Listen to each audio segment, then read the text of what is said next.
Hello and welcome to the March 13th edition of the Thursday Night Thunder podcast with AJ and MMK. This is episode 14 of the series. I'm your host, Adam Jason Sinclair, and tonight on the most hardcore program on the internet, Michael and I will once again bring you the best discussion about the world of modern motorsports. The International Motorsports Association has revealed its 2026 calendar at the Mobile One 12 Hours of Sebring for the second consecutive year, becoming the first major motorsports competition championship to reveal its 2026 schedule. Stability and consistency continue with the IMSA WeatherTech Sports Car Championship schedule, as all 11 venues for the series races in 2025 will continue into 2026. A similar story occurs for the IMSA Michelin Pilot Challenge, with a 10-race schedule from 2025 continuing with the same venues in 2026. The biggest change to the 2026 WeatherTech Championship schedule sees Road America joining the traditional complement of IMSA Michelin Endurance Cup races. The Rolex 24 at Daytona, the Mobile One 12 Hours of Sebring, Salient 6 Hours at Glen, and the Model Petit Le Mans. The Midsummer Winter WeatherTech Championship race at Road America, which will feature Model as its title partner, will increase to a 6-hour endurance race. Meanwhile, the penultimate race of the season at the Indianapolis Motor Speedway becomes a 2-hour and 40-minute battle in December 2026, setting the stage for another epic championship showdown. Aside from the race links and changing at Road America and Indianapolis, the WeatherTech Championship schedule remains consistent from 2025 to 2026. Go ahead and skip ahead a little bit here, because our guest this evening has just joined us. Our guest this evening is Jason Pribyl. Jason Pribyl is a 19-year-old racer out of Glenview, Illinois. He began his racing career in SCCA racing and has made his way onto the USF Pro Championship competition, and most recently making his overseas debut in the United Formula Ford in England. For 2025, he plans to race GB4 with series newcomer ADM. We're going to welcome him back to the show because he wasn't here. He had a gremlin issue the last time he was on the program, and we're happy to have him back on tonight. How you doing this evening, sir? I'm doing very well. I'm looking forward to a problem-free night. Hopefully the podcast will stay on the whole way through and we can finish up our conversation from last time. I got my fingers crossed tonight. Hopefully we're on a good level playing field this evening. First off, let's start off where we did last time. Can you tell us a little bit more about the GB4 series? Yeah, of course. So GB4, because you have mostly American audience, I'll kind of describe it in that sense. It's the way that USF 2000 is comparable to F4 in the US. So in England, there's British F4, and then we also have GB4 and GB3. And I like to describe the ladder of GB4 to GB3 as the step from USF 2000 to USF Pro 2000. The power is about the same. It's actually the exact same chassis. So there's minor differences between them. And, there's just the nomenclature really that makes it different from F4 versus GB4. How has your racing interest changed after spending a little bit of time in Europe? I think for me, it's been a little bit of kind of realizing my goals are a lot closer, being in proximity to a lot of important teams and living in a place that has racing embedded in its culture in such a fine way that it's made me kind of more optimistic as to how I can achieve my goal of making a career out of racing. How do you keep yourself motivated? I think surrounding myself with a lot of people that are as competitive as myself and watching other races. And one of the things definitely is when I'm sitting at home on my couch and I'm watching other people that I've raced against on TV racing, that keeps me very motivated, keeps me very on my toes, and encourages me to work harder to finally get to that place as well. And definitely, my team is another great place. Like everybody on that team this year, especially, it works so hard, and I need to be able to match that and to make sure that their hard work is 100% worth it. So being motivated, staying on top of myself, staying responsible, and trying to make sure that I'm the most competitive driver that I can be falls a lot on the way that my team relies on me being that way. What's your average day at a racetrack like?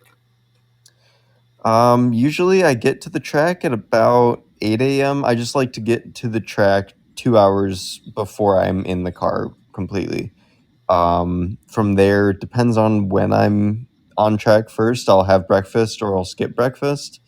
We'll have a debrief, maybe a track walk if we don't do that the night before. And then we get into the car 15 minutes before each session. Debrief after, of course. So usually on a test day, we'll have 4 to 5 sessions. So that means 5 debriefs and whatnot, going over data, video, things like that. So it ends up being very intensive. The race days are actually the boring days for drivers most of the time, but the practice days are quite busy. What's it like being an American competing in England? Um, I think it varies kind of year to year at this point. It's hard to place how it's going to feel this year, but it's always kind of nice, in my opinion, because a lot of people have a lot of respect for what you're doing, especially at my age, and a lot of my peers from the U.S. that are doing the same thing as me. People find it very admirable, and people find it a very interesting story that we're kids. Like last year, I came over when I was 18. uh, Never really, I'd been to Canada once, but aside from that, I'd never left the country. So a lot of people found that very inspiring and they thought it was a good story to tell. And I think that's one of the nice parts about being an American racing in England or just in Europe in general. Of course, having the opportunity to fly the flag in a different way, because racing in America as an American, you don't really have anything to represent but yourself. But when you're racing abroad, competing abroad, you're representing yourself, you're representing your team, and you're representing your country. And that means a lot to me in a lot of ways. What's your goal for this season? I think the goal for this season, and the goal for every season really, is to be winning championships. We're a series newcomer, but I have a lot of experience in these cars. I have a lot of experience just in general.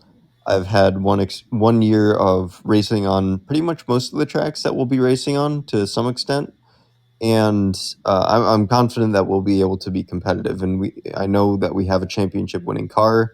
I need to do my best to make sure I'm a championship winning driver, and we'll go from there. There's been a lot of argument lately, especially in certain aspects of the media, is what is the most popular form of motorsport. What do you think the most popular form of motorsport actually is? It's definitely tough because as an American, we have a bit of a bias, but Mhm. ultimately, it's without a doubt Formula One. you can't you can't compete in the level of passion, ultimately the level of money and funding that go into Formula One as well, the roots that it has. Because, I mean, we were still colonizing our country when Formula One was racing. So I think there's a lot to be said for the roots that Formula One has, and especially when you're in another country like the UK. Yes, there's a lot of Formula One teams and things like that, but Mhm. the amount of people that you see wearing F1 merchandise, wearing F1 team gear, and things like that, the amount of regular every day to day people that otherwise have no affiliation with motorsports are going out of their way to watch Formula One, attend Formula One races. uh, it's really, it genuinely is unmatched to anything else in motorsports. And where do you see yourself in 5 years? That is a tough one, especially because sometimes I don't even know where I see myself in like 2 weeks. Um, I think in an ideal world, by the time 5 years comes around, I'd love to be in a top level Formula Car category. So whether that's Formula One, whether that's IndyCar, whether that's something else, I think that's an achievable goal for me. But at the same time, I don't turn down opportunities where I can get them. That's sort of how my career has been, and that's how I've been able to get as far as I have. So whether it's Formula cars or whether it's sports cars, I'm certainly open to any possibilities. And like I said, making a living out of racing is my priority as a first-generation driver, and to do that in whatever way possible is really my goal. So that's where I would put that. You going to be following the Sebring racing this weekend at all? Honestly, I didn't know it was happening until earlier today, but if I'm awake for it, yes, I will be. It is pretty deep into the night. I think the race ends at like 10 a.m. my time, so I'll be asleep for the most of it, I think. There you go. Well, you can see the end anyway, so you'll be all set. Yeah. Well, I'd like to thank you very much for coming back on the show this evening, and I'm happy it worked out better, and I look forward to talking to you again in the future. Of course, it's a pleasure talking to you as always, and have a great evening, and we'll talk to you soon, I'm sure. Thank you. Have a good night. You too. Thank you. Once again, that was Jason Pribyl, who's racing in Britain in the GB4 series for the ADM team. It's really early in the morning over there now, but I appreciate the fact that he stayed up late or got up really early to be on this program. It was great to have him on the show, and he has a long and hopefully successful career ahead of himself. Going on to Sebring a little bit, Abby Stockard, the Miss America 2025, has been named Grand Marshal of the 73rd running of the Mobil 1 12 Hours of Sebring. Stockard, 22, was crowned Miss America at the annual competition in Orlando in January. A nursing student from Auburn University and a former Auburn cheerleader, she was named Miss Alabama last June before the start of her senior year. She will give the command to start engines to the nearly 60-car field at approximately 10 a.m. on March 15th. She'll be joined at Sebring by Miss Florida, Cassandra Fink, who also competed in the 2025 Miss America pageant. Fink finished third runner-up in the competition, also a significant accomplishment for the Ocala native and University of Florida graduate. I'm looking forward to the Sebring race this weekend. I'm actually going to be heading up there on Saturday. It should be a really good event, and hopefully it's a really fun race. Don't know how long we're going to be there. I know we're planning on leaving here for really early in the morning on Saturday morning. I don't think we're going to be staying for the entire 12 hours. In fact, I'm positive we will not. But I'm hoping to stay there for at least a few hours. It's going to be really warm there this weekend, and I do not handle really warm that well. I don't handle really cold that well. I just don't handle extreme weather as well as I used to. But it will be an interesting time out there. It'll be good to see the cars, good to see the drivers, and I'm looking forward to talking to at least a couple of them. So it should be a good weekend of racing. Again, the race takes place from 10:10 a.m. Saturday morning until 10:10 p.m. Saturday night. Those are Eastern Time. The only way to hear that this year is on IMSA Radio or on the Peacock television network. That is a paid streaming service. That would be the only way to see it live this year is on Peacock. So be sure to check that out. If you don't live in the United States, I know some of you probably do not, head to imsa.tv and you can watch it live there. But for everybody else who's not able to watch it on Peacock, it will be streamed on YouTube about probably either a Sunday or Monday. I'm assuming they're going to have it back on the YouTube channel as well. So if you can wait a couple of days, I advise you to watch it there on YouTube. But if you have to see it live, Peacock has great coverage. If you really want to see it live, of course, the best way to see it is head up to Sebring, Florida, and go out to the race. I know there's still tickets available. And the tickets are all being done online this year. There are no paper tickets actually being done through the Sebring website. You can also get them on Ticketmaster, I believe. So be sure to head out there and look up Sebring 12 Hours at the Sebring Raceway. If you're still interested in tickets, they are still available. Are you a race car driver, crew chief, pit member, track owner, or maybe you're just a huge fan of the sport? Contact us to get your spot on the show. After all, you deserve your 15 minutes of fame, and we'd love to hear from you. Easiest way, of course, is to head to Thursday Night Thunder Podcast.podbean.com. There are links there to contact us, and we'd love to hear from you. Be sure to check it out there. You can tell it's nearly spring when racing fans fancy turn to the thoughts of the Mobil 12 Hours of Sebring, aka Round 2 of the IMSA WeatherTech Sports Car Championship.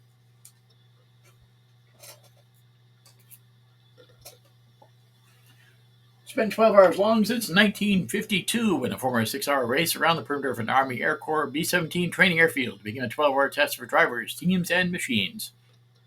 Then it will put the endurance into endurance racing. Although layout and amenities at Sebring National Raceway may have evolved over the past 7 decades, the essential nature of the track, rough and tumble concrete airport runways circa World War II, coupled with fast and demanding asphalt roadways, remain tougher and nearly as rough as a Florida Gator's hide. The Martin Valkyrie AMR LMH makes its North American debut at Sebring, joining Acura, BMW, Cadillac, Lamborghini, and Porsche in the Grand Touring prototype fray. Powered by a normally aspirated 6.5-liter normally aspirated Aston Martin Cosworth R8 V12, the shriek of the Valkyrie will be a sonorous and welcome addition to the audio soundtrack of a GTP class that includes both twin-turbo and normally aspirated V8 hybrids, as well as twin-turbo V6 hybrids. Although a host of familiar names will be preparing the number 23 Aston Martin Thor Team Valkyrie, drivers Ross Gunn, Roman DeAngelis, and Alex Riberas will make their GTP class debuts. In recent seasons, Gunn, DeAngeli, and Riberas have driven numbers 23 and 27 in their Aston Martin Vantage GT3 and GT3 Evos. And they've won more than a dozen races in the Grand Touring Daytona and GTD Pro classes, with Aston Martin, Art of Racing team, and DeAngelis capturing the GTD Pro Manufacturers team and drivers titles respectively in 2023.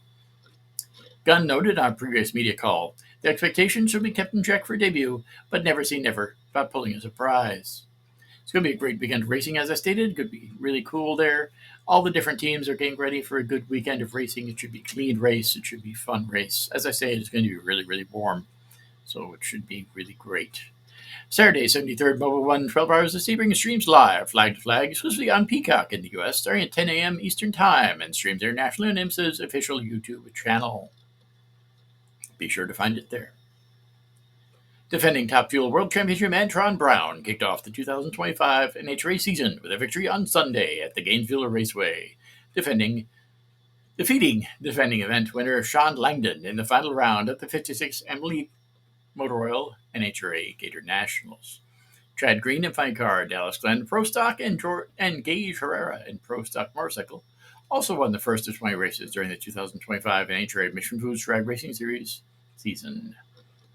Brown went 3.673 seconds at 333.99 miles per hour in his 11,000 horsepower Matco Tools dragster to slip past Langdon's 3.684 at 332.67 as the four-time world champion won for the 81st time in his career. Brown, qualified number one, defeated Krista Baldwin, Clay Milligan, and Steve Torrance to reach a final round before picking up his second career win at Gainesville Raceway. That gives Brown, who posted reaction times of .032 and .036 in the semifinals and finals respectively, 8 straight round wins dating back to last season as the year started in perfect fashion for the longtime star. That wasn't entirely clean there. There were a lot of issues in the weekend. Most of that was weather related. There have been some rescheduling of different events to other events during the year, and basically pushed the thing back quite a bit. Unfortunately, Gainesville has a history recently, and actually over time, of having some weather delays there. This year was no exception, unfortunately. Also, unfortunately, I was not able to make it out there this year. It's been a few years since I've been to Gainesville, but I'm looking forward to doing it in the future. I'd actually keep my fingers crossed that at some point in the near future, they announce that the new Palm Beach International Raceway is going to be reopened, and they will return NHRA style drag racing to the Palm Beaches. That would be my first hope, and I hope that actually happens. The NHRA Mission Foods Drag Racing Series returns to action March 21st to the 23rd with the 40th annual NHRA Arizona Nationals at Firebird Motorsports Park in Phoenix, Arizona. John Herron made history on Saturday at Daytona National Speedway when he became the first rider in Daytona 200 history to win the Great American Motorcycle Race 3 times in a row. It was Herron's 4th Daytona 200 victory, putting him 1 win away from tying the all-time win leaders Scott Russell and Miguel Duhamel. Herron won the 83rd running of the Daytona 200 by being consistently faster than his pursuers in the infield, especially late in the race. Case in point, with just 6 laps to go, Herron ripped off a 1 minute 47.879 second lap on his Celtic Economy Lube Tire Warehouse HSBK Ducati Panigale V2 to seal the deal. It was a new race lap record and was just 0.046 of a second shy of Richie Escalante's qualifying lap record from 2024. That, of course, was the highlight of the bike week there in Daytona, the culmination, of course.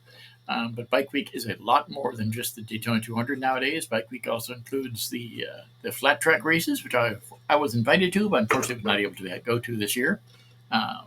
But able to go to them last year either. But I do have it marked in my calendar for next season. I got my fingers crossed like crazy that I'll be able to head up there for the race next year. Being up in Daytona for Bike Week is an experience all its own. There's a lot of stuff going on around town. If you're curious about one of the big things, they had the Burning Bike Festival there at the Volusia Fairgrounds, which on State Road 44. That took place on Friday night, I believe. And they also had a bunch of different motorcycle exhibits there and that sort of thing. They also have the coleslaw racing takes place at the Subotnick's Cabbage Patch. That is weird, to say the least, but it's one of the highlights of the event of the whole week. So be sure, if you head out to Daytona for Bike Week, check that thing out.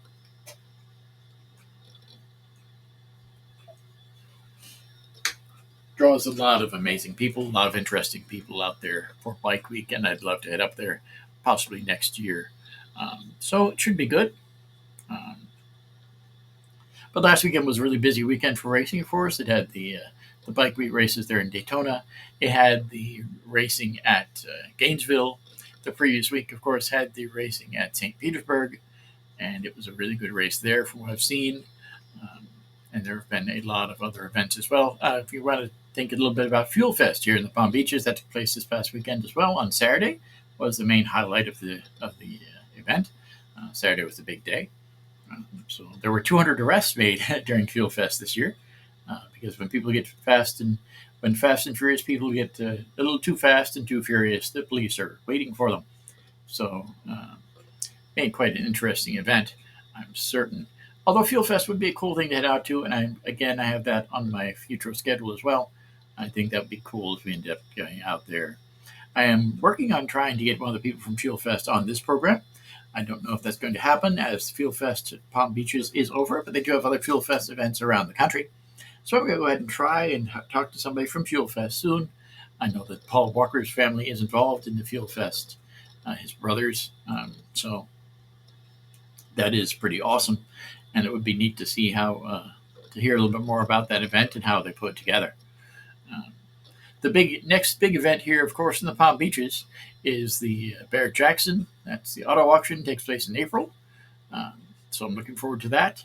I will be talking to somebody from Barrett-Jackson on this program. I don't know when exactly, but we are actively working on that now. So I got to contact some people shortly about that, but we are actively working on getting some people for that. As I said, we're going to be heading up there to Sebring this weekend for the Sebring 12 Hour. Our next event after that, our next scheduled event, is heading to the Miami E-Prix, which is on the 12th of April at Homestead Miami Speedway. We're going to be talking a little bit more about that. We're going to have a little bit more articles being posted on our website about that shortly. They did have the Formula E Evo sessions this past weekend at the Miami Autodrome, which is where the Formula One race takes place. Formula One race, which I do have tickets to go to on Friday, the first Friday of the event. That'll be taking place the first weekend of May, so I'm heading up there for that. That'll be pretty awesome as well. As our last guest stated, Formula One is, of course, the most popular motorsport in the world, and I'm anxious to see how it is here in South Florida. I have not had the opportunity to head down there yet, but this year is that year, so I'm looking forward to that as well. Should be pretty cool. Again, we are very happy that you turned to us for all your motorsports news and events.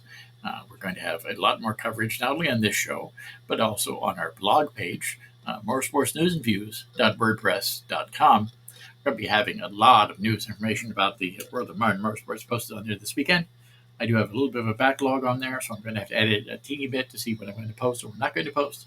But if you look on motorsportsnewsandviews.wordpress.com, you'll find a lot of great information about the upcoming and past events. And we're going to go ahead and improve that a little bit over time.